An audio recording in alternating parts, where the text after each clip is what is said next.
നമസ്കാരം. P K ലേണിങ്സിൻ്റെ PYQ സീരീസിലേക്ക് സ്വാഗതം. നമ്മൾ 2020 കേരള PSC ഇന്ത്യൻ കോൺസ്റ്റിറ്റ്യൂഷനിൽ ചോദിച്ച ചോദ്യങ്ങളാണ് പരിശോധിച്ച് വരുന്നത്. എപ്പിസോഡ് 11ലേക്ക് സ്വാഗതം. ഈ എപ്പിസോഡിൽ നമ്മൾ പരിശോധിക്കുന്നത് election commission, finance commission, national commission for scheduled tribes, controller and auditor general, public services, central state relations. ഇത്രയും ടോപ്പിക്കുകളിൽ 2020 ചോദിച്ച ചോദ്യങ്ങളാണ് ഈ എപ്പിസോഡിൽ നമ്മൾ പരിശോധിക്കുന്നത്. ആദ്യ ചോദ്യത്തിലേക്ക് കടക്കാം. ഇലക്ഷൻ കമ്മീഷനുമായി ബന്ധപ്പെട്ട് 2020 ചോദിച്ച ചോദ്യം KS പരീക്ഷയ്ക്ക് ചോദിച്ചതാണ്. KSൻ്റെ പ്രിലിംസിന് ചോദിച്ചതാണ്. As per the Indian constitution, the essential qualifications to become a chief election commissioner are. താഴെ കുറച്ച് ക്വാളിഫിക്കേഷൻ തന്നിട്ടുണ്ട്. ഇതിൽ ഏത് ക്വാളിഫിക്കേഷനാണ് ഏറ്റവും എസെൻഷ്യൽ ആയിട്ടുള്ള ക്വാളിഫിക്കേഷൻ, അല്ലെങ്കിൽ ഏറ്റവും എസെൻഷ്യൽ ആയിട്ടുള്ള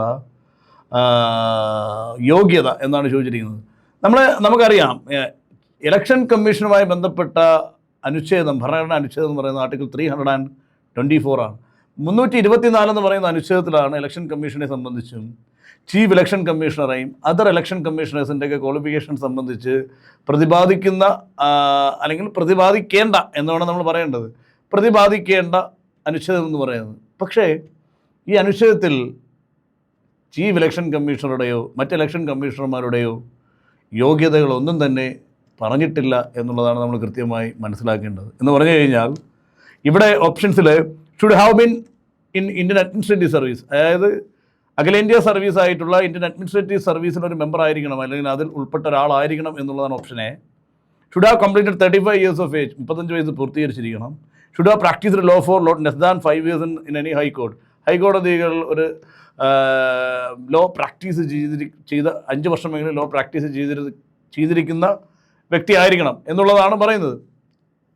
പക്ഷേ ഇതൊന്നും തന്നെ ഇലക്ഷൻ കമ്മീഷണർ അല്ലെങ്കിൽ ചീഫ് ഇലക്ഷൻ കമ്മീഷണറുടെ യോഗ്യതകളല്ല. കാരണം ഭരണഘടനയുടെ ആർട്ടിക്കിൾ 324 അങ്ങനെ യോഗ്യതകളൊന്നും തന്നെ പരാമർശിച്ചിട്ടില്ല എന്നുള്ളത് നമ്മൾ കൃത്യമായിട്ട് മനസ്സിലാക്കുക. അപ്പോൾ ആൻസർ എന്ന് പറയുന്നത് നൺ ഓഫ് ദി അബവ് ആണ്, ഡി.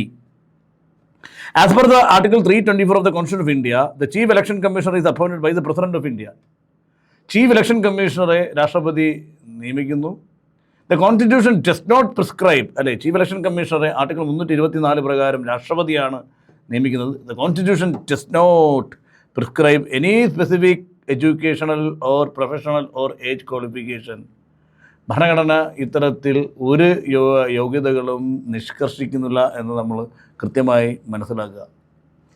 അടുത്ത ചോദ്യത്തിലേക്ക് നമുക്ക് കിടക്കാം. ഫിനാൻസ് കമ്മീഷനുമായി ബന്ധപ്പെട്ട് 2020 ചോദിച്ച ചോദ്യം, അതും KS പരീക്ഷയ്ക്ക് തന്നെ 2020 പ്രിലിംസ് 2 നടന്നു. രണ്ടാമത്തെ അധ്യാപകർക്ക് മാത്രമായി നടത്തിയ പ്രിലിംസും ഉണ്ട്, അല്ലാത്ത പ്രിലിംസും ഉണ്ട്. ഇപ്പോൾ ഇത് ചോദിച്ചിരിക്കുന്നത് ആദ്യത്തെ പ്രിലിംസാണ്, അധ്യാപകർക്ക് മാത്രം നടത്തിയ പ്രിലിംസ് അല്ല. കാരണം ക്വസ്റ്റ്യൻ കോഡ് 16/2020 ആണ്. 16 എന്ന് പറയുന്നത് ആദ്യം നടന്ന പ്രിലിംസാണ്, രണ്ടാമത് അധ്യാപകർക്ക് മാത്രം നടന്നു. അപ്പോൾ ഈ ആദ്യം നടന്ന പ്രിലിംസിൽ ചോദിച്ച ചോദ്യമാണ് ഫിനാൻസ് കമ്മീഷനുമായി ബന്ധപ്പെട്ട്. Kerala state is considered to be very particular in constituting finance commission on a regular basis. അതായത് കേരള സംസ്ഥാനം എന്ന് പറയുന്നത് ധനകാര്യ കമ്മീഷനെ നിയോഗിക്കുന്നതിന് വളരെ പർട്ടിക്കുലറാണ്, റെഗുലറായിട്ട് ഫിനാൻസ് കമ്മീഷനെ നിയമിക്കുന്നതിൽ എന്നൊരു സ്റ്റേറ്റ്മെൻറ്റ് പറഞ്ഞിരിക്കുകയാണ്. അതിനോടൊപ്പം ചോദിച്ചിരിക്കുന്നത് consider the following with the respect to the fundamental terms of reference of these commissions. അപ്പോൾ ഇത്തരത്തിൽ കേരള സംസ്ഥാനം നിയമിക്കുന്ന ധനകാര്യ കമ്മീഷനുകളുടെ പരിഗണനാ വിഷയങ്ങളിൽ താഴെ പറയുന്ന ഏതൊക്കെയാണ് അത്തരത്തിലുള്ള ധനകാര്യ കമ്മീഷനുകളുടെ പരിഗണനാ വിഷയം എന്നുള്ളതാണ് ചോദ്യം. നമ്മൾ നോക്കാം എന്തൊക്കെയാണ് പരിഗണനാ വിഷയം എന്നുള്ളത്. 2 സ്റ്റേറ്റ്മെൻറ്റേ കൊടുത്തിട്ടുള്ളൂ. Recommending devolution of fund from state to local government, സംസ്ഥാനത്തിൻ്റെ കൺസോളിഡേറ്റഡ് ഫണ്ടിൽ നിന്ന് അല്ലെങ്കിൽ സംസ്ഥാന ഖജനാവിൽ നിന്ന് തദ്ദേശ സ്ഥാപനങ്ങളിലേക്ക് ഫണ്ട് അല്ലെങ്കിൽ വിഹിതം നൽകുക. ഇത് അവിടെ ടേംസ് ഓഫ് റെഫറൻസിൽ പറഞ്ഞിരിക്കുന്നതാണോ എന്നുള്ളതാണ്. ഇപ്പോൾ നമ്മുടെ കേന്ദ്ര ധനകാര്യ കമ്മീഷൻ ആണെങ്കിൽ കേന്ദ്ര സർക്കാരിൻ്റെ അല്ലെങ്കിൽ കേന്ദ്രത്തിൻ്റെ കൺസോളിഡേറ്റഡ് ഫണ്ടിൽ നിന്ന്, അല്ലെങ്കിൽ ടാക്സസിൻ്റെ നെറ്റ് പ്രൊസീഡ്സിൽ നിന്ന്, അതിൻ്റെ ഡിസ്ട്രിബ്യൂഷൻ ഓഫ് ടാക്സസ്, നികുതികളുടെ വിതരണം, ഇതുമായി ബന്ധപ്പെട്ട ശുപാർശകളാണ് നൽകുന്നത്. അത് ഇപ്പോൾ കൺസോളിഡേറ്റഡ് ഫണ്ടിൽ നിന്നാണെങ്കിൽ ഗ്രാൻഡിന് എയ്ഡുകളാണ്, മനസ്സിലായല്ലോ. ടാക്സുകളാണെങ്കിൽ കളക്ട് ചെയ്യുന്ന ടാക്സുകളുടെ വിഹിതം, ഓരോ കേന്ദ്ര സംസ്ഥാനങ്ങൾ തമ്മിലുള്ള വിഹിതം എങ്ങനെയാണ്, അതുപോലെ തന്നെ സംസ്ഥാനങ്ങൾ തമ്മിലുള്ള വിഹിതം എങ്ങനെയാണ് എന്നുള്ളതാണ് നമ്മുടെ കേന്ദ്ര ധനകാര്യ കമ്മീഷൻ്റെ ടേംസ് ഓഫ് റെഫറൻസിൽ വരുന്ന അല്ലെങ്കിൽ ചുമതലയിൽ വരുന്ന ഒരു സാധനം. എന്നാൽ സംസ്ഥാന ധനകാര്യ കമ്മീഷൻ ആകുമ്പോഴോ സംസ്ഥാനത്ത് നിന്ന് ഫണ്ട് അല്ലെങ്കിൽ സംസ്ഥാന സർക്കാരിൽ നിന്ന് ഫണ്ട് തദ്ദേശ സ്ഥാപനങ്ങളിലേക്ക് അതിൻ്റെ ഡെവല്യൂഷനുമായി ബന്ധപ്പെട്ട് റെക്കമെൻഡേഷൻ ശുപാർശ നൽകുന്നതാണ്. ശരിയാണ്. Then preparing memorandum to union finance commission to assist state finances. അതായത് യൂണിയൻ ഫിനാൻസ് കമ്മീഷന് മെമ്മോറാണ്ടം സമർപ്പിക്കുക. എന്താ സമർപ്പിക്കുക? സ്റ്റേറ്റ് ഫിനാൻസ് സംസ്ഥാന ഖജനാവിനെ അല്ലെങ്കിൽ സംസ്ഥാനത്തിൻ്റെ ധനകാര്യ സംവിധാനത്തിൽ അല്ലെങ്കിൽ ധനകാര്യ അവസ്ഥയെ സഹായിക്കുന്നതിനായിട്ട്, അസിസ്റ്റ് ചെയ്യുന്നതിനായി യൂണിയൻ ഫിനാൻസ് കമ്മീഷന് വേണ്ടി യൂണിയൻ ഫിനാൻസ് കമ്മീഷൻ മെമ്മോറാണ്ടം സമർപ്പിക്കുക. അങ്ങനെ ഒരു terms of reference state finance commission ഇല്ല എന്നുള്ളത് കൂടി നമ്മൾ മനസ്സിലാക്കുക. അത് തെറ്റായിട്ടുള്ള സ്റ്റേറ്റ്മെൻറ്റാണ്. എന്ന് പറഞ്ഞു കഴിഞ്ഞാൽ ശരിയാണ് ചോദിച്ചിരിക്കുന്നത്, കറക്റ്റാണ് ചോദിച്ചിരിക്കുന്നത്, വൺ ഒൺലി. അപ്പോൾ ഓപ്ഷൻ എ ആണ്, one only. The state finance commission is constituted under article 243I. അത് പഞ്ചായത്തുകളെ സംബന്ധിച്ച് ഐ പ്രകാരവും 243Y IY എന്നുള്ള ഓർത്ത് വെച്ചിരിക്കുക മുനിസിപ്പാലിറ്റീസുമാണ്. Okay. And primary duty, state finance കമ്മീഷൻ്റെ പ്രൈമറി ഡ്യൂട്ടി എന്ന് പറഞ്ഞാൽ is to recommend the principal for distribute the net proceeds. ഞാൻ നേരത്തെ പറഞ്ഞല്ലോ, സ്റ്റേറ്റ് ടാക്സുകളുടെ നെറ്റ് പ്രൊസീഡ്സ്, അറ്റവരവുകൾ, അത് ഷെയർ ചെയ്യുന്നത് between the state and local governments. The SFC does not prepare a memorandum to the Union Finance Commission. That responsibility lies with the state government, specifically the finance department. ധനകാര്യ commission അല്ല അത്തരത്തിലുള്ള ഈ state ഫിനാൻസിനെ assist ചെയ്യുന്നതുമായി ബന്ധപ്പെട്ട മെമ്മോറാണ്ടമൊക്കെ union finance commission അല്ലെങ്കിൽ central finance commission സമർപ്പിക്കുന്നത് state finance commission അല്ല, അത് സംസ്ഥാനത്തെ ധനകാര്യ മന്ത്രാലയം അല്ലെങ്കിൽ ധനകാര്യ വകുപ്പാണ്. മന്ത്രാലയം നമുക്ക് മിനിസ്റ്റർ എന്ന് പറയാൻ പറ്റത്തില്ല, നമ്മൾ വകുപ്പ് ഡിപ്പാർട്ട്മെൻ്റ് എന്ന് പറഞ്ഞാൽ മതി. ധനകാര്യ വകുപ്പാണ്, ഫിനാൻസ് ഡിപ്പാർട്ട്മെൻറ്റാണ് അത്തരത്തിലുള്ള മെമ്മോറാണ്ടം സമർപ്പിക്കുന്നത് എന്നുള്ളത് നമ്മൾ കൃത്യമായി മനസ്സിലാക്കുക. അടുത്ത ചോദ്യത്തിലേക്ക് വരുന്നതിന് മുമ്പ്, while the UFC look at the SFC report to understand local needs, the SFC itself is not a representative body for the state case at the union level. അതായത് യൂണിയൻ ഫിനാൻസ് കമ്മീഷൻ എന്ന് പറയുന്നത് state finance കമ്മീഷൻ്റെ റിപ്പോർട്ടുകളൊക്കെ എന്താണ് നോക്കിക്കാണും അല്ലെങ്കിൽ പരിശോധിക്കും അല്ലെങ്കിൽ കണക്കിലെടുക്കും എന്ന് പറയുന്നതാണ് ശരി. കണക്കിലെടുക്കുമെങ്കിലും the SFC itself is not a representative body of the state case at the union level.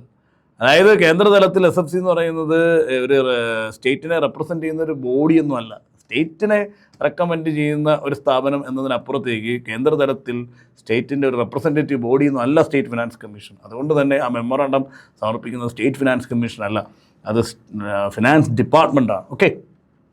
അടുത്ത ചോദ്യം, ഇത് ധനകാര്യ കമ്മീഷനുമായി ബന്ധപ്പെട്ട അടുത്ത ചോദ്യമാണ്.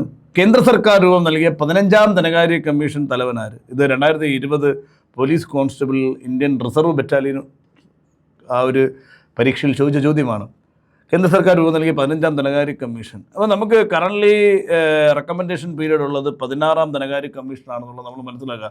16th ഫിനാൻസ് കമ്മീഷൻ്റെ ശുപാർശ നടപ്പിലാക്കുന്ന കാലഘട്ടത്തിലാണ് നമ്മളിപ്പോൾ ഉള്ളത്. അതായത് 2026 മുതൽ 31 വരെയാണ് 16ാം ധനകാര്യ കമ്മീഷൻ്റെ ശുപാർശകൾ നടപ്പിലാക്കുന്ന കാലഘട്ടം.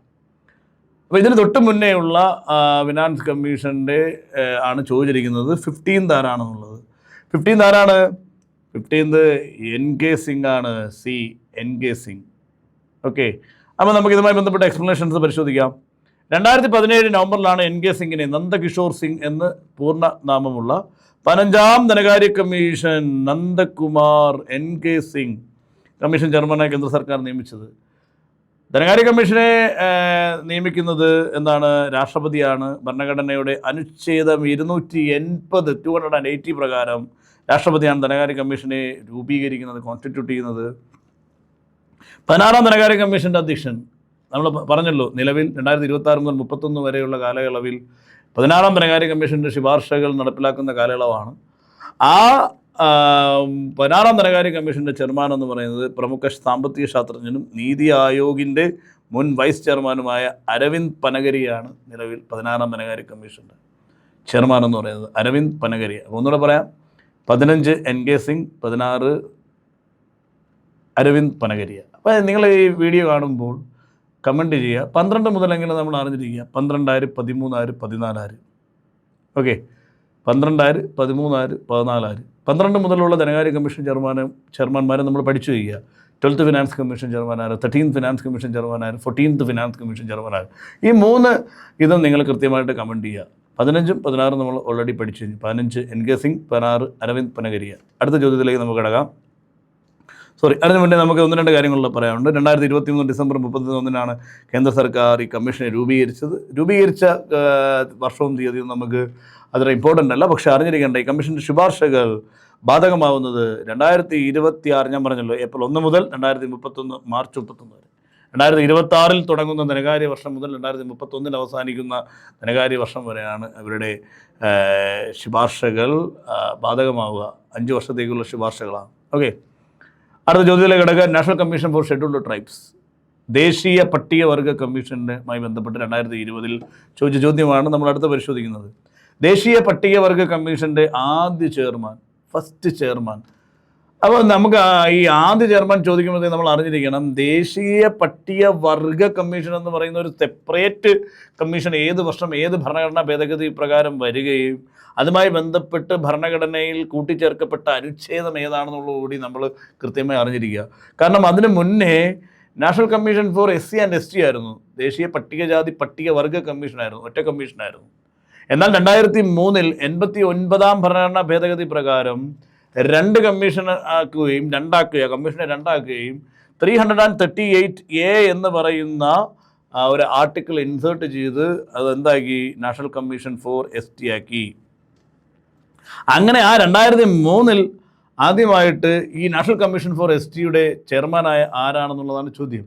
അപ്പം നമുക്ക് നോക്കാം, KG ബാലകൃഷ്ണൻ എന്ന് അറിയാം നിങ്ങൾക്ക്, മുൻ സുപ്രീം കോടതി ചീഫ് ജസ്റ്റിസ് ആയിരുന്നു, അതിനുശേഷം നാഷണൽ ഹ്യൂമൻ റൈറ്റ്സ് കമ്മീഷൻ ചെയർമാനായിരുന്നു, ഒക്കെ ആയിരുന്നു. ഇപ്പോൾ സൂരജ് ഭാൻ ആരാണെന്നുള്ളത് നമ്മൾ എക്സ്പ്ലനേഷനിൽ പരിശോധിക്കാം. നന്ദകുമാർ സായിയും നമുക്ക് എക്സ്പ്ലനേഷനിൽ പരിശോധിക്കാം. ഇതിന് ആൻസർ ആരാണ്? കുൻവർ സിംഗ് ആയിരുന്നു ആ സമയത്ത് ആദ്യമായിട്ട് ദേശീയ പട്ടികവർഗ കമ്മീഷൻ്റെ ചെയർമാനാവുന്നത്. അങ്ങനെയാണ് അദ്ദേഹം ആദ്യ ചെയർമാനാവുന്നത് പട്ടികവർഗ കമ്മീഷൻ്റെ.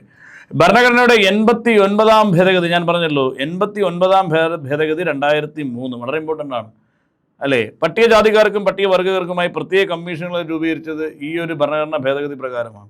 അങ്ങനെ ആർട്ടിക്കിൾ 338A പ്രകാരം 2014 ഫെബ്രുവരി 19 ഭരണഘടനാ ഭേദഗതി 2003 89ാം ഭരണഘടനാ ഭേദഗതി. പക്ഷേ ഈ നാഷണൽ കമ്മീഷൻ ഫോർ ST എന്ന് പറയുന്നത് കമ്മീഷൻ പ്രത്യേകമായി നിലവിൽ വരുന്നത് 2004 ഫെബ്രുവരി 19 പട്ടികവർഗ കമ്മീഷൻ നിലവിൽ വന്നു. KG ബാലകൃഷ്ണൻ ഇന്ത്യയുടെ മുൻ ചീഫ് ജസ്റ്റിസും ദേശീയ മനുഷ്യാവകാശ കമ്മീഷൻ മുൻ ചെയർമാനുമാണ്, ഞാൻ നേരത്തെ സൂചിപ്പിച്ചതുപോലെ. ഓക്കെ, അങ്ങനെ 2004 ഈ പട്ടികവർഗ കമ്മീഷൻ നിലവിൽ വരുമ്പോഴാണ് കുൻവർ സിംഗ് പട്ടികവർഗ കമ്മീഷൻ്റെ ചെയർമാനാവുന്നത്. ഓക്കെ, അപ്പോൾ ഈ സൂരജ് ഭാൻ എന്ന് പറയുന്ന ആരാണ്? ഈ ദേശീയ പട്ടികജാതി കമ്മീഷൻ ഉണ്ടല്ലോ, ഇത് രണ്ടാക്കിയപ്പോഴത്തേക്ക് SCക്കും പ്രത്യേകമായിട്ടുണ്ട്, മനസ്സിലായല്ലോ. National commission for scheduled caste article 338 പ്രകാരമുള്ള ഇത് പ്രത്യേകമാക്കുന്നതിന് ശേഷം ഷെഡ്യൂൾഡ് കാസ്റ്റിന് മാത്രം ഒരു കമ്മീഷൻ ആവുകയാണ് അല്ലേ, ദേശീയ പട്ടികജാതി കമ്മീഷൻ. അതിൻ്റെ ആദ്യ ചെയർമാനായിരുന്നു ആര്? ഈ സൂരജ് ഭാൻ എന്ന് പറയുന്നത്. അത് കഴിഞ്ഞ് ഈ നന്ദകുമാർ സായി, ഓപ്ഷനിലുള്ള നന്ദകുമാർ സായി എന്ന് പറയുന്നത് 2017-20 കാലഘട്ടത്തിൽ പട്ടികവർഗ കമ്മീഷൻ്റെ മുൻ ചെയർമാൻമാരിൽ ഒരാളാണ് എന്ന് പറഞ്ഞാൽ നാളിതുവരെയുള്ള ഇപ്പോൾ കുൻവർ സിംഗ് 2004 ചുമതലയേറ്റ് നാളിതുവരെയുള്ള ചെയർമാൻമാരുകളിൽ ഒരാളായിരുന്നു നന്ദകുമാർ സായി. അദ്ദേഹത്തിൻ്റെ കാലഘട്ടം എന്ന് പറയുന്നത് 2017-20 നന്ദകുമാർ സായി എന്ന് പറയുന്നത്. അപ്പോൾ ഇതൊക്കെയാണ് ഓപ്ഷൻസിലുള്ള മറ്റാൾക്കാർ. ഓക്കെ, അപ്പോൾ ആൻസർ കുൻവർ സിംഗ് ആണ്. അടുത്ത കൺട്രോളർ ആൻഡ് ഓഡിറ്റർ ജനറൽ. അടുത്ത ചോദ്യം 2020 C&AGയുമായി ബന്ധപ്പെട്ട ഏത് ചോദ്യമാണ് ചോദിച്ചെന്നുള്ളത്. Which one of the following statement is not correct about the controller and auditor general of India? KS 2020 ആദ്യ പ്രിലിംസിൽ ചോദിച്ചതാണ്. താഴെ തന്നിരിക്കുന്നതിൽ നോട്ട് കറക്റ്റ് ഏതാണ്? C&AG സംബന്ധിച്ച് നോട്ട് കറക്റ്റ് ആയിട്ടുള്ള സ്റ്റേറ്റ്മെന്റ് ഏതാണ്? Controller and Auditor General of India submits his report relating to the accounts of the Center to the Chief Justice of Supreme Court. അത് നമുക്ക് എന്തോ ഭാഗ്യമുണ്ട്, ഈ പരീക്ഷ എന്നുള്ളത് ഒരു ഭാഗ്യം കൊണ്ട് ആദ്യത്തെ സ്റ്റേറ്റ്മെൻറ്റ് തന്നെ ക്രിസ്റ്റൽ ക്ലിയർ ആയിട്ട് നമുക്കറിയാം തെറ്റാണെന്നുള്ളത്. മനസ്സിലായല്ലോ, ഇത് തെറ്റാണെന്ന് നമുക്ക് ആദ്യം തന്നെ പിടികിട്ടിയതുകൊണ്ട് ആൻസർ ഇതാക്കാം നമുക്ക്. കാരണം കൺട്രോളർ ആൻഡ് ഓഡിറ്റർ ജനറൽ അവരുടെ റിപ്പോർട്ട് സമർപ്പിക്കുന്നത് സുപ്രീം കോടതി ചീഫ് ജസ്റ്റിസിനൊന്നും അല്ല, ആർക്കാ? രാഷ്ട്രപതിക്കാണ്. രാഷ്ട്രപതി മുഖാന്തരമാണ്, അല്ലെങ്കിൽ രാഷ്ട്രപതിയാണ് അതിന് കാരണമാകുന്നത്. എന്തിന് കാരണമാകുന്നു? ഈ റിപ്പോർട്ട് എന്താണ് പാർലമെൻറ്റിൻ്റെ ഇരു സഭകളിൽ സമർപ്പിക്കുന്നതിന് കാരണമാകുന്നതും രാഷ്ട്രപതിയാണ്. കാരണം രാഷ്ട്രപതിക്കാണ് C&AG ഈ റിപ്പോർട്ട് സമർപ്പിക്കുന്നത്, സുപ്രീം കോടതി ചീഫ് ജസ്റ്റിസിനല്ല. അതാണ് തെറ്റ്. അപ്പോൾ ആൻസർ എ ആണ്. ഇനി ബാക്കി സ്റ്റേറ്റ്മെൻറ്റോട് നമുക്ക് നോക്കാം. Controller and auditor general of India is not eligible for further office either under the government of India or of any state and he ceases to hold after he ceases to hold his office. അതായത് controller and auditor general തൻ്റെ ഉദ്യോഗത്തിൽ നിന്ന് ഒഴിഞ്ഞു കഴിഞ്ഞാൽ കേന്ദ്ര government കീഴിലോ സംസ്ഥാന government കീഴിലോ either under the government of India or of any state, അല്ലേ, കേന്ദ്ര സർക്കാരിൻ്റെ കീഴിലോ സംസ്ഥാന സർക്കാരിൻ്റെ കീഴിലോ മറ്റൊരു ഉദ്യോഗത്തിന് അർഹനല്ല എന്ന് പറയുന്നത് ശരിയാണ്. അർഹനല്ല, മനസ്സിലായല്ലോ. അദ്ദേഹത്തിൻ്റെ ഒരു കോൺസ്റ്റിറ്റ്യൂഷണൽ, ഈ ഒരു ഉദ്യോഗത്തിൻ്റെ കോൺസ്റ്റിറ്റ്യൂഷണൽ ഇൻഡിപെൻഡൻസ്, ഭരണഘടനാപരമായിട്ടൊരു സ്വാതന്ത്ര്യം, നിഷ്പക്ഷത, ഇതൊക്കെ ഉറപ്പാക്കാൻ വേണ്ടി ചേർത്തിരിക്കുന്ന ഒരു വ്യവസ്ഥയാണ് ഇതെന്നുള്ളത്. ഇത് വളരെ ശരിയാണ്. Control and auditor general of India salaries and other service conditions are determined by the parliament. Parliament ആണ് തീരുമാനിക്കുന്നത് C&AGയുടെ ശമ്പളവും ആൻഡ് അതർ സർവീസ് കണ്ടീഷൻസ്, മറ്റ് സേവന വ്യവസ്ഥകളും. അപ്പോൾ ഇദ്ദേഹത്തിൻ്റെ ശമ്പളവും മറ്റ് സേവന വ്യവസ്ഥകളും തീരുമാനിക്കുന്നത്, C&AGയുടെ ശമ്പളവും സേവന വ്യവസ്ഥകളും തീരുമാനിക്കുന്നത് പാർലമെൻറ്റാണ്. വളരെ ശരിയാണ്.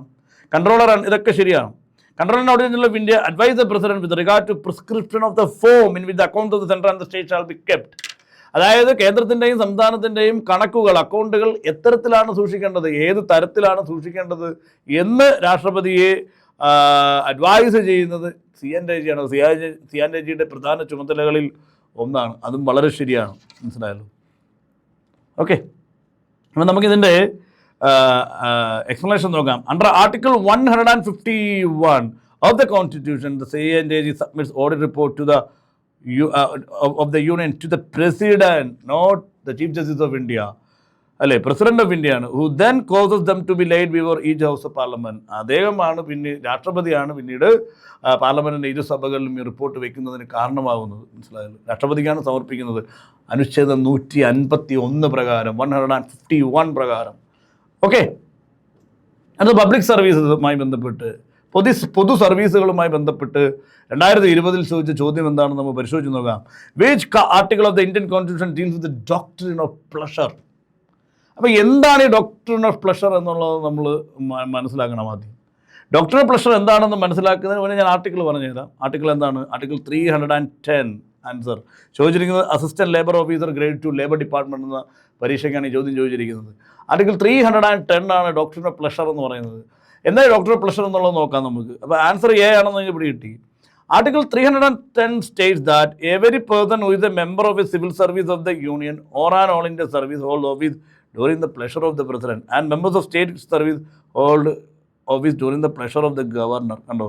അതായത് ഇപ്പോൾ കേന്ദ്ര സർക്കാരിന് കീഴിൽ ഉള്ളൊരു ഉദ്യോഗസ്ഥരെ നിയമിക്കപ്പെട്ട് കഴിഞ്ഞാൽ, അത് ഓൾ ഇന്ത്യ സർവീസ് ആയാലോ കേന്ദ്ര സർവീസ് ആയിക്കോട്ടെ, മനസ്സിലായല്ലോ, അല്ലേ, who is A member of A civil service of the union or an all India service, all India അഖിലേന്ത്യാ സർവീസിലായാലും കേന്ദ്ര സർവീസിലായാലും, അതേപോലെ സംസ്ഥാന സർവീസിലാണെങ്കിൽ ഒരു ഉദ്യോഗസ്ഥനെ നിയമിച്ചു കഴിഞ്ഞാൽ, മനസ്സിലായല്ലോ, ആ ഉദ്യോഗസ്ഥൻ ഈസ് എ മെമ്പർ, അതിൽ അംഗമായിട്ടുള്ള ആൾ, ഈ സർവീസിൽ അംഗമായിട്ടുള്ള ഒരാൾ എത്രത്തോളം കാലം ആ ഉദ്യോഗത്തിൽ തുടരുമെന്ന് ചോദിച്ചു കഴിഞ്ഞാൽ അതിനൊരുത്തരമേ ഉള്ളൂ, ഡ്യൂറിങ് ദി പ്ലഷർ.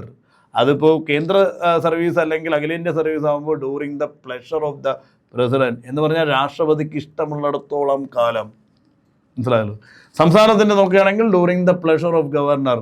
സംസ്ഥാന സർവീസിൽ ഒരാളെ ആ സർവീസിലേക്ക് ആളെ ചേർത്ത് കഴിഞ്ഞാൽ, റിക്രൂട്ട് ചെയ്ത് കഴിഞ്ഞാൽ, അല്ലെങ്കിൽ അപ്പോയിൻറ്റ് ചെയ്ത് കഴിഞ്ഞാൽ അദ്ദേഹം അതിൻ്റെ മെമ്പറായി മാറുകയാണ്.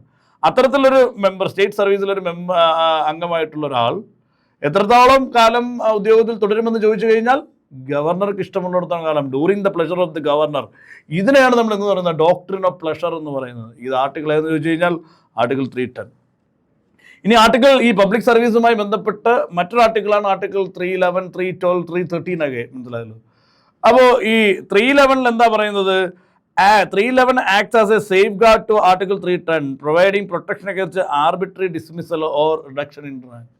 അതായത് ഏകപക്ഷീയമായിട്ടുള്ള പിരിച്ചുവിടലോ അല്ലെങ്കിൽ തരം താഴ്ത്തലോ, നിലവിലുള്ള റാങ്കിനേക്കാൾ തരം താഴ്ത്തലോ ഏകപക്ഷീയമായി, അതായത് നമ്മൾ കേൾക്കാനുള്ളതൊക്കെ കേൾക്കണം, നമുക്ക് പറയാനുള്ളതൊക്കെ പറയാനുള്ള അവസരമൊക്കെ നൽകണം. മനസ്സിലായല്ലോ. അപ്പോൾ ഏകപക്ഷീയമായി പിരിച്ചുവിടുകയോ അല്ലെങ്കിൽ തരം താഴ്ത്തുന്നതിന് എതിരെ സംരക്ഷകൻ നൽകുന്ന ഒരു അനുച്ഛേദമാണ് ആർട്ടിക്കിൾ 311. 312 നമുക്ക് എല്ലാവർക്കും അറിയാവുന്നതാണ്. ഓൾ ഇന്ത്യ സർവീസുമായി ബന്ധപ്പെട്ട് അഖിലേന്ത്യാ സർവീസുകളുടെ രൂപീകരണവുമായി ബന്ധപ്പെട്ട അനുച്ഛേദമാണ് അനുച്ഛേദം 312 എന്ന് പറയുന്നത്. ആർട്ടിക്കിൾ 309 എന്ന് പറഞ്ഞു കഴിഞ്ഞാൽ it empowers the parliament or state legislature to regulate the recruitment of the recruitment and condition of service of person appointed to public service. പൊതു സർവീസുകളിൽ പബ്ലിക് സർവീസുകളിൽ ആളെ ചേർക്കുന്നത്, അതായത് റിക്രൂട്ട് ചെയ്യുന്നതുമായി ബന്ധപ്പെട്ടോ അല്ലെങ്കിൽ അവരുടെ സേവന വ്യവസ്ഥകളുമായി ബന്ധപ്പെട്ടോ ഉള്ള ചട്ടങ്ങൾ ക്രമീകരിക്കുന്നതുമായി ബന്ധപ്പെട്ട അധികാരം അല്ലെങ്കിൽ നിയമങ്ങൾ ഉണ്ടാക്കുന്നതുമായി ബന്ധപ്പെട്ട അധികാരം, മനസ്സിലായല്ലോ, അത് ക്രമീകരിക്കുന്നതുമായി ബന്ധപ്പെട്ട അധികാരം നൽകിയിരിക്കുന്നത് ആർട്ടിക്കിൾ 309 പ്രകാരം ഇന്ത്യൻ പാർലമെൻറ്റിനും അതുപോലെ സംസ്ഥാനത്തെ സംബന്ധിച്ചാണെങ്കിൽ സംസ്ഥാന നിയമനിർമ്മാണ മണ്ഡലത്തിനുമാണ്. അതിൻ്റെ പിൻബലത്തിലാണ് നമ്മൾ ആർട്ടിക്കിൾ 309 പിൻബലത്തിലാണ് നമ്മൾ Kerala public services act 309 invoke ചെയ്തുകൊണ്ടാണ് Kerala public service act 1968 1968 KPSA എന്ന് പറയുന്ന കേരള പബ്ലിക് സർവീസ് ആക്ട് പാസ്സാക്കിയിരിക്കുന്നത്. മനസ്സിലായല്ലോ. അപ്പോൾ ഒരു സർവീസിലേക്ക് ഇപ്പോൾ കേന്ദ്ര സർവീസ് അല്ലെങ്കിൽ അഖിലേന്ത്യാ സർവീസ് ആണെങ്കിൽ അത് പാർലമെൻറ്റ്, അല്ലെങ്കിൽ സംസ്ഥാന സർവീസ് ആണെങ്കിൽ അത് സംസ്ഥാന നിയമനിർമ്മാണ മണ്ഡലം. അപ്പോൾ ഇത്തരം സർവീസുകളിലേക്ക് ആളെ ചേർക്കുന്നതോ അല്ലെങ്കിൽ അവരുടെ സേവന വ്യവസ്ഥകളുമായി ബന്ധപ്പെട്ട അതുമായി ബന്ധപ്പെട്ട കാര്യങ്ങൾ ക്രമീകരിക്കുന്നതോ ആർക്ക് അധികാരം നൽകിയിരിക്കുകയാണ്? പാർലമെൻറ്റിനും സംസ്ഥാന നിയമനിർമ്മാണ മണ്ഡലത്തിനും. അത് ക്രമീകരിക്കുന്നതിൻ്റെ ഭാഗമായി അവർ അതുമായി ബന്ധപ്പെട്ട നിയമങ്ങളുണ്ടാക്കും. കേരള സർക്കാർ അല്ലെങ്കിൽ കേരളത്തിൻ്റെ നിയമനിർമ്മാണ മണ്ഡലം, കേരള ലെജിസ്ലേച്ചറായിട്ടുള്ള കേരള ലെജിസ്ലേറ്റീവ് അസംബ്ലി പാസ്സാക്കിയ നിയമമാണ് Kerala public services act, KPSA എന്ന് പറയുന്ന 1968 ആക്ട്. ഈ ആർട്ടിക്കിൾ 309 ഇൻവോക്ക് ചെയ്തുകൊണ്ട് പാസ്സാക്കിയിരിക്കുന്നതാണ്. പിന്നെ കേരളത്തിൻ്റെ സാഹചര്യം നോക്കുകയാണെങ്കിൽ ഇതേ ആർട്ടിക്കിളിൻ്റെ പ്രൊവിസോ ടു 309 താഴെ പ്രൊവിസോ പ്രൊവൈഡഡ് ബൈ എന്ന് പറഞ്ഞ് കൊടുത്തിട്ടുണ്ട്. അതിനാണ് പ്രൊവിസോ എന്ന് പറയുന്നത്. അത് പ്രകാരം അത്തരത്തിലൊരു ആക്ട് ഉണ്ടാക്കുന്നത് വരെ ഗവർണർക്കോ പ്രസിഡന്റിനോ ഇതുമായി ബന്ധപ്പെട്ട ചട്ടങ്ങൾ ഉണ്ടാകാം, എന്ന് പറഞ്ഞാൽ റൂൾസ് ഉണ്ടാകാം. അപ്പോൾ 1968 വരെ നമ്മൾ ആക്ട് ഉണ്ടാക്കിയിട്ടില്ല. അതുകൊണ്ട് തന്നെ കേരളം എന്ത് ചെയ്തിട്ടുണ്ട്? അതിന് മുന്നേ തന്നെ അതുമായി ബന്ധപ്പെട്ട റൂൾസുകൾ, കേരള സർവീസ് റൂൾസും Kerala state and subordinate service റൂൾസും ഒക്കെ നമ്മൾ മുന്നേ തന്നെ ഉണ്ടാക്കി വെച്ചിട്ടുണ്ട് എന്നുകൂടി നമ്മൾ മനസ്സിലാക്കുക. എന്ന് പറഞ്ഞാൽ ചുരുക്കി പറഞ്ഞു കഴിഞ്ഞാൽ മദർ ആക്ട് ഉണ്ടാവുന്നതിന് മുന്നേ തന്നെ അതുമായി ബന്ധപ്പെട്ട അതിന് കീഴിലുള്ള റൂളുകൾ മുന്നേ ഉണ്ടാക്കപ്പെട്ടിട്ടുണ്ട്. പച്ച മലയാളത്തിൽ പറഞ്ഞു കഴിഞ്ഞാൽ അമ്മ ജനിക്കുന്നതിന് മുന്നേ തന്നെ കുഞ്ഞുങ്ങൾ ജനിച്ചിട്ടുണ്ട് എന്നുള്ളത് നമ്മൾ മനസ്സിലാക്കുക. ആ കുഞ്ഞുങ്ങൾ ജനിക്കാനുണ്ടായ കാരണം എന്തെന്ന് ചോദിച്ചു കഴിഞ്ഞാൽ ആർട്ടിക്കിൾ 309 പ്രൊവിസോയിൽ 309 താഴെ പ്രൊവൈഡഡ് എന്ന് പറഞ്ഞ് കൊടുത്തിരിക്കുന്നതിനാണ് നമ്മൾ പ്രൊവിസോ എന്ന് പറയുന്നത്. ആ പ്രൊവിസോ പ്രകാരം ചട്ടങ്ങൾ ഉണ്ടാക്കാൻ, അതായത് ഇതുമായി ബന്ധപ്പെട്ട നിയമങ്ങൾ ബന്ധപ്പെട്ട നിയമനിർമ്മാണ മണ്ഡലങ്ങൾ, കേന്ദ്രത്തെ സംബന്ധിച്ച് പാർലമെൻറ്റും സംസ്ഥാനത്തെ സംബന്ധിച്ച് സംസ്ഥാന നിയമനിർമ്മാണ മണ്ഡലങ്ങളും ഉണ്ടാക്കുന്നതിന് മുന്നേ തന്നെ രാഷ്ട്രപതിക്കും ഗവർണർക്കും യഥാക്രമം ചട്ടങ്ങൾ ഉണ്ടാക്കാനുള്ള അധികാരം നൽകിയതിൻ്റെ ഭാഗമായിട്ടാണ് നമ്മൾ ആക്ടിന് മുന്നേ റൂൾ ഉണ്ടാക്കി വെച്ചിരിക്കുന്നത് എന്നുകൂടി നമ്മൾ മനസ്സിലാക്കുക. നിങ്ങളിതുമായി ബന്ധപ്പെട്ട് വായിക്കുമ്പോഴത്തേക്കും ഒരു കൺഫ്യൂഷൻ ഉണ്ടാകരുത്. കാരണം 1958 1959 ഇതുമായി ബന്ധപ്പെട്ട KSR ആൻഡ് SSR ഒക്കെ റൂളുകളെല്ലാം വന്നിട്ടും ഇതുമായി ബന്ധപ്പെട്ട ഇതിൻ്റെ മദർ ആക്ട് 1968 അല്ലേ വന്നിട്ടുള്ളത് എന്ന് നിങ്ങൾക്കൊരു സംശയം ഉണ്ടാകാൻ ഇടയാകരുത്. അതുകൊണ്ടാണ് ഞാനത് അത്രയും എക്സ്പ്ലെയിൻ ചെയ്തത്. ഓക്കെ, അടുത്ത സെൻട്രൽ സ്റ്റേറ്റ് റിലേഷൻ, കേന്ദ്ര സംസ്ഥാന ബന്ധങ്ങളുമായി ബന്ധപ്പെട്ട് 2020 ചോദിച്ച ചോദ്യം എന്താണെന്ന് നമുക്ക് പരിശോധിക്കാം. Under the Indian constitution the residuary powers R vested in. എന്താ ഈ റെസിഡ്യൂറി പവർ എന്ന് പറഞ്ഞു കഴിഞ്ഞാൽ, അതായത് നമ്മുടെ കേന്ദ്ര സംസ്ഥാന ബന്ധങ്ങൾ നമ്മൾ പരിശോധിക്കുമ്പോൾ നിയമനിർമ്മാണ അധികാരങ്ങൾ, ലെജിസ്ലേറ്റീവ് പവേഴ്സ് നമ്മൾ എന്ത് ചെയ്തിട്ടുണ്ട്? ഡിസ്ട്രിബ്യൂട്ട് ചെയ്തിട്ടുണ്ട്. അതായത് കേന്ദ്രത്തെ സംബന്ധിച്ച് അല്ലെങ്കിൽ യൂണിയനെ സംബന്ധിച്ച് പാർലമെൻറ്റിനും സംസ്ഥാനങ്ങളെ സംബന്ധിച്ച് സംസ്ഥാന നിയമനിർമ്മാണ മണ്ഡലങ്ങളും നിയമം നിർമ്മിക്കേണ്ട വിഷയങ്ങൾ കൃത്യമായിട്ട് നമ്മൾ എവിടെ പട്ടികപ്പെടുത്തിയിട്ടുണ്ട് അല്ലെങ്കിൽ പട്ടിക ഉണ്ടാക്കി വെച്ചിട്ടുണ്ട്? ഷെഡ്യൂൾ 7 പട്ടിക 7 നമ്മൾ കൃത്യമായി ക്രമീകരിച്ചിട്ടുണ്ട്. അത് ആർട്ടിക്കിൾ 246 പ്രകാരമാണ്, 246 സബ് ക്ലോസുകൾ പ്രകാരമാണ്. 2461 2462 246 ക്ലോസ് 3 പ്രകാരമാണ് ആ 3 ലിസ്റ്റുകൾ നമ്മൾ 7ാം പട്ടികയിൽ ഉൾക്കൊള്ളിച്ചിരിക്കുന്നത്. അതിൽ കേന്ദ്രത്തിൻ്റെ നിയമനിർമ്മാണ മണ്ഡലമായ പാർലമെൻറ്റിന് നിയമങ്ങൾ നിർമ്മിക്കുവാൻ അധികാരമുള്ള വിഷയങ്ങളാണ് യൂണിയൻ ലിസ്റ്റ് എന്നുള്ള രീതിയിൽ നമ്മൾ പട്ടികപ്പെടുത്തിയിരിക്കുന്നത്. അതുപോലെ 2 പേർക്കും ചെയ്യാൻ പറ്റുന്നതാണ് കൺകറൻറ്റ് ലിസ്റ്റുകൾ. അത് സ്റ്റേറ്റിന് ചെയ്യാൻ പറ്റുന്നതാണ് സ്റ്റേറ്റ് ലിസ്റ്റ്. അപ്പോൾ ഇതൊക്കെ ആർട്ടിക്കിൾ 246 പ്രകാരമുള്ള ഷെഡ്യൂളാണ് 7 എന്ന് പറയുന്നത്, ഷെഡ്യൂൾ 7. അതിനകത്ത് ലിസ്റ്റുകളാണ്, പട്ടിക 7 ലിസ്റ്റുകളാണ് നമ്മൾ union list, concurrent list, state list എന്നുള്ള രീതിയിൽ പറയുന്നത്. എന്നാൽ അപ്പോൾ നമ്മൾ ചിന്തിക്കും, ഈ ലിസ്റ്റിലൊന്നും പെടാത്ത ഒരു വിഷയത്തിന്മേൽ ആര് നിയമനിർമ്മാണം നടത്തും? അതാണ് ആർട്ടിക്കിൾ 248 പറയുന്ന റെസ്യൂഡറി പവേഴ്സ്. റെസ്യൂഡറി പവേഴ്സ് എന്ന് പറഞ്ഞാൽ അവശിഷ്ട അധികാരം എന്ന് പറഞ്ഞാൽ ഇതിലൊന്നും പെടാത്ത അവശിഷ്ടങ്ങൾ, റെസ്യൂഡറി ആയിട്ടുള്ള സാധനങ്ങൾ മേൽ ആര് നിയമനിർമ്മാണം നടത്തുമെന്ന് ആർട്ടിക്കിൾ 248 പറഞ്ഞിട്ടുണ്ട്. 248 ആണ് റെസ്യൂഡറി പവറുമായി ബന്ധപ്പെട്ട അനുച്ഛേദം. അവിടെ എന്താ പറഞ്ഞിരിക്കുന്നത്? ഇതിലൊന്നും പെടാത്ത കാര്യങ്ങളിൽ ആർക്ക് നിയമനിർമ്മാണം നടത്താം? പാർലമെൻറ്റ്, അതായത് കേന്ദ്രത്തിന്. അപ്പോൾ ഇതിൻ്റെ ആൻസർ എന്താണ്? The centre. ഓപ്ഷനിൽ ദ സ്റ്റേറ്റ് കിടപ്പുണ്ട്, the state and the union territories കിടപ്പുണ്ട്, ഈക്വലി ഡിവൈഡഡ് എന്നൊക്കെ കിടപ്പുണ്ട്. അല്ല, റെസിഡറി പവേഴ്സ് ആരിൽ നിക്ഷിപ്തമാണെന്ന് ചോദിച്ചു കഴിഞ്ഞാൽ, അതും KS ചോദിച്ച ചോദ്യമാണ്. ആരിൽ നിക്ഷിപ്തമാണെന്ന് ചോദിച്ചു കഴിഞ്ഞാൽ ഒറ്റ ഉത്തരമേ ഉള്ളൂ, അത് പാർലമെൻറ്റാണ്. എന്ന് പറഞ്ഞു കഴിഞ്ഞാൽ കേന്ദ്രത്തിൻ്റെ നിയമനിർമ്മാണ മണ്ഡലമായ, യൂണിയൻ്റെ നിയമനിർമ്മാണ മണ്ഡലമായ പാർലമെൻറ്റാണ്. അതുകൊണ്ട് തന്നെ ഉത്തരം സെൻറ്ററാണ്, കേന്ദ്രമാണ്. Okay. Under Article 248, any matter not mentioned in the union list, state list or concurrent list, അതായത് ഞാൻ നേരത്തെ പറഞ്ഞ 3 list, 3 list of the 7th schedule, 7ാം പട്ടികയിൽ എണ്ണി പറഞ്ഞിട്ടുള്ള ഈ ലിസ്റ്റുകളിൽ ഒന്നും പെടാത്തതാണ് എന്ത്? റെസിഡറി പവേഴ്സിൽ പെടുന്നത്, അവശിഷ്ട അധികാരങ്ങളിൽ പെടുന്നത്. In India, the power to make laws on these residuary subjects is vested exclusively in the parliament. അല്ലേ, ആർട്ടിക്കിൾ 248 പ്രകാരം ഈ അധികാരം റെസിഡ്യൂ ആയിട്ടുള്ള സബ്ജക്റ്റുകൾ, അവശിഷ്ട വിഷയങ്ങളിൽ എന്താണ് നിയമനിർമ്മാണം നടത്തുവാനുള്ള അധികാരം പാർലമെന്റിൽ നിക്ഷിപ്തമാണ്. അടുത്ത ചോദ്യം, article which empower the government India to borrow. ഇത് സെൻട്രൽ സ്റ്റേറ്റ് റിലേഷൻ്റെ എന്താണ്? ധനകാര്യ ബന്ധങ്ങളുമായി ബന്ധപ്പെട്ടതാണ്. മനസ്സിലായല്ലോ? Financial relation between central and state, കേന്ദ്രവും സംസ്ഥാനവും തമ്മിലുള്ള ധനകാര്യ ബന്ധങ്ങളെ സംബന്ധിച്ചുള്ള ടോപ്പിക്കിൽ വരുന്നതാണ് ഈ സാധനം. Article which empower the government of India to borrow, കടമെടുക്കാനുള്ള, അല്ലേ, ഗവൺമെൻറ് ഓഫ് ഇന്ത്യ, കേന്ദ്ര സർക്കാരിന് കടമെടുക്കുവാനായിട്ട് അധികാരം നൽകിയിരിക്കുന്ന ഭരണഘടനാ വ്യവസ്ഥ ഏതാണ്? വേറൊന്നുമല്ല, ആർട്ടിക്കിൾ 292, ആർട്ടിക്കിൾ 292 നമുക്ക് പരിശോധിക്കാം. Article 292 empower the government of India to borrow money upon the security of the consolidated fund of India with such limit as may be fixed by parliament. Parliament നിഷ്കർഷിക്കുന്ന ലിമിറ്റിൽ നിന്നുകൊണ്ട് എന്താണ് കേന്ദ്രത്തിൻ്റെ കൺസോളിഡേറ്റ് ഫണ്ടിൻ്റെ ഈടിന്മേൽ, അല്ലേ, അപ്പം security of the consolidate fund of India, consolidate fund കേന്ദ്രത്തിൻ്റെ സഞ്ചിത നിധിയിൽ, അല്ലേ, രാജ്യത്തിന് അല്ലെങ്കിൽ കേന്ദ്രത്തിൻ്റെ സഞ്ചിത നിധിയുടെ ഈടിന്മേൽ പാർലമെൻറ്റ് നിശ്ചയിക്കുന്ന ലിമിറ്റിൽ നിന്നുകൊണ്ട്, പരിമിതിയിൽ നിന്നുകൊണ്ട് തന്നെ എന്താണ് ആർട്ടിക്കിൾ 292 പ്രകാരം ഗവൺമെൻറ് ഓഫ് ഇന്ത്യ കേന്ദ്ര സർക്കാരിന് കടമെടുക്കാൻ കഴിയുന്നതാണ്. ഓക്കെ. അപ്പോൾ ഞാൻ ഇതുമായി ബന്ധപ്പെട്ട ഒരു ചോദ്യം ഇവിടെ ചോദിക്കുകയാണ്, നിങ്ങൾ കമൻ്റായിട്ട് ചെയ്യുക. സംസ്ഥാനങ്ങൾക്ക് കടമെടുക്കുന്നതുമായി ബന്ധപ്പെട്ട് അധികാരം നൽകിയിരിക്കുന്ന ഭരണഘടനാ അനുച്ഛേദം ഏതാണെന്ന് നിങ്ങൾ കമൻറ്റ് ചെയ്യുക. അടുത്ത ചോദ്യത്തിലേക്ക് വരാം. ഇതും ഫിനാൻഷ്യൽ റിലേഷനുമായി ബന്ധപ്പെട്ട്, സെൻട്രൽ സ്റ്റേറ്റ് റിലേഷനിലെ ഫിനാൻഷ്യൽ റിലേഷനുമായി ബന്ധപ്പെട്ട മറ്റൊരു ചോദ്യമാണ്. Which one of the following statement regarding the levying, ചുമത്തൽ, കളക്ട്. ലെവി എന്ന് പറഞ്ഞാൽ ചുമത്തുക, കളക്ട് എന്ന് പറഞ്ഞാൽ ശേഖരിക്കുക, അല്ലെങ്കിൽ കളക്ട് എന്ന് പറഞ്ഞാൽ മതി, മനസ്സിലായല്ലോ. ആൻഡ് ഡിസ്ട്രിബ്യൂഷൻ, വിതരണം ചെയ്യുക. ടാക്സസ് ഈസ് കറക്റ്റ്, അതായത് നികുതികൾ ചുമത്തുന്നത്, ശേഖരിക്കുന്നത്, കളക്ട്, ചുമത്തുക, ശേഖരിക്കുക, വിതരണം ചെയ്യുക. Levy, collect and distribution.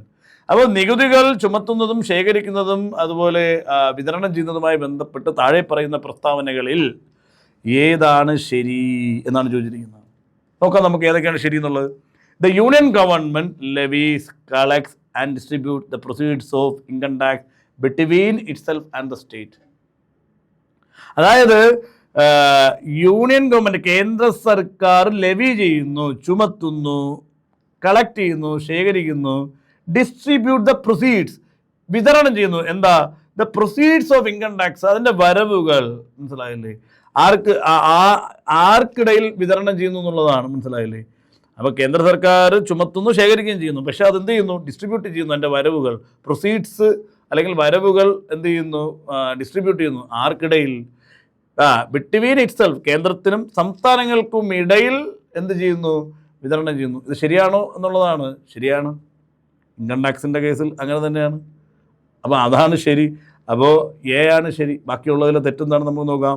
The union government levees, collects and retains all the proceeds of income tax എന്ന് പറഞ്ഞു കഴിഞ്ഞാൽ അവർ ചുമത്തുന്നു, ശേഖരിക്കുന്നു, അവർ തന്നെ കൈവശം വയ്ക്കുന്നു മൊത്തം വരവുകളും. Retains all the proceeds of income tax എന്നാണ്. തെറ്റാണ്. കാരണം ഇവർ കേന്ദ്രത്തിനും സംസ്ഥാനങ്ങൾക്കിടയിൽ വിതരണം ചെയ്യുകയാണ് ചെയ്യുന്നത്.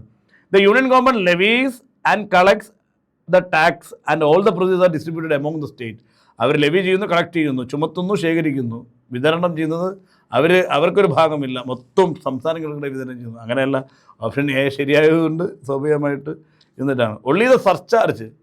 അപ്പോൾ ഈ നികുതിക്ക് മുകളിലുള്ള നികുതിയിലാണ് നമ്മൾ സർചാർജ് എന്ന് പറയുന്നത്. മനസ്സിലായില്ലേ? ഒരു പർട്ടിക്കുലർ ബാൻഡ് വിഡ്ത്തിന് മുകളിൽ വരുമ്പോഴത്തേക്കാണ് സർചാർജ് ഏർപ്പെടുത്തും. ആ സർചാർജ് മാത്രമാണോ, ഇൻകം ടാക്സിൻ്റെ സർചാർജ് മാത്രമാണോ ഷെയർ ചെയ്യപ്പെടുന്നത് എന്നുള്ളതാണ്.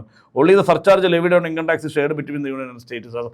സർചാർജ് മാത്രമല്ല, പ്രൊസീഡ്സ്, നെറ്റ് പ്രൊസീഡ്സ് മൊത്തവും എന്ത് ചെയ്യുന്നുണ്ട്, ടാക്സിൻ്റെ മൊത്തം പ്രൊസീഡ്സുമാണ് വിതരണം ചെയ്യുന്നത് കേന്ദ്രത്തിനും സംസ്ഥാനങ്ങൾക്കിടയിൽ. സർചാർജ് മാത്രമല്ല എന്നുള്ളതാണ്. അപ്പോൾ അതും തെറ്റാണ്. അപ്പോൾ നമുക്ക് സ്വാഭാവികമായിട്ട് ആൻസർ എ ആണ്. In India, the financial relation between the central and the state government are governed by the Constitution, specifically Article 270. 270 മാത്രമല്ല, അവിടെ അങ്ങോട്ടുള്ള ആർട്ടിക്കിൾസ് ഒക്കെ ഉണ്ട്. പക്ഷേ ഇതുമായി ബന്ധപ്പെട്ട് നമ്മൾ അറിഞ്ഞിരിക്കുന്നത് 270 ആണ്.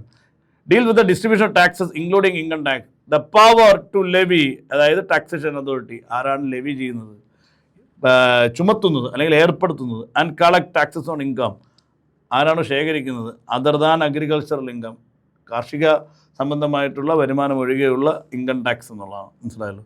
Belongs only to the union government. Union ഗവൺമെൻറ്റാണ്. അപ്പോൾ ഈ ഇത് ഒഴികെയുള്ള കാർഷിക വരുമാനം ഒഴികെ, അത് സംബന്ധമായിട്ടുള്ള വരുമാനം ഒഴികെയുള്ള വരുമാന നികുതി ചുമത്തുന്നതും ശേഖരിക്കുന്നതും ഒക്കെ തന്നെ യൂണിയൻ ഗവൺമെൻറ്റാണ്. Although the union collects the tax, it does not keep the entire amount. യൂണിയനാണ് ഇത് കളക്ട് ചെയ്യുന്നത്, ലെവി ചെയ്യുന്നതും കളക്ട് ചെയ്യുന്നതും ചുമത്തുന്നതും ശേഖരിക്കുന്നതും ഒക്കെ അവർ തന്നെയാണെങ്കിൽ പോലും ദ നെറ്റ് പ്രൊസീഡ്സ്, അറ്റ വരവുകൾ. നെറ്റ് പ്രൊസീഡ്സ് എന്ന് പറഞ്ഞു കഴിഞ്ഞാൽ കോസ്റ്റ് ഓഫ് കളക്ഷൻ കുറഞ്ഞിട്ടുള്ള, അതിന് ചിലവാകുന്ന, അത് കളക്ട് ചെയ്യുന്നതിന് ബന്ധപ്പെട്ട് ചിലവാകുന്ന ആ ഒരു കോസ്റ്റ് കുറച്ചിട്ടുള്ളതിനാണ് നമ്മൾ നെറ്റ് പ്രൊസീഡ്സ് അല്ലെങ്കിൽ അറ്റ വരവുകൾ എന്ന് പറയുന്നത്. അതെന്ത് ചെയ്യുന്നു, the net proceeds are distribute between the union and the state. കേന്ദ്രത്തിനും സംസ്ഥാനങ്ങൾക്കും ഇടയിൽ വിതരണം ചെയ്യുന്നു. അതുകൊണ്ടാണ് ഓപ്ഷൻ എ ശരിയായത്. Based on the recommendation of the finance commission, ധനകാര്യ കമ്മീഷൻ്റെ ശുപാർശ പ്രകാരം.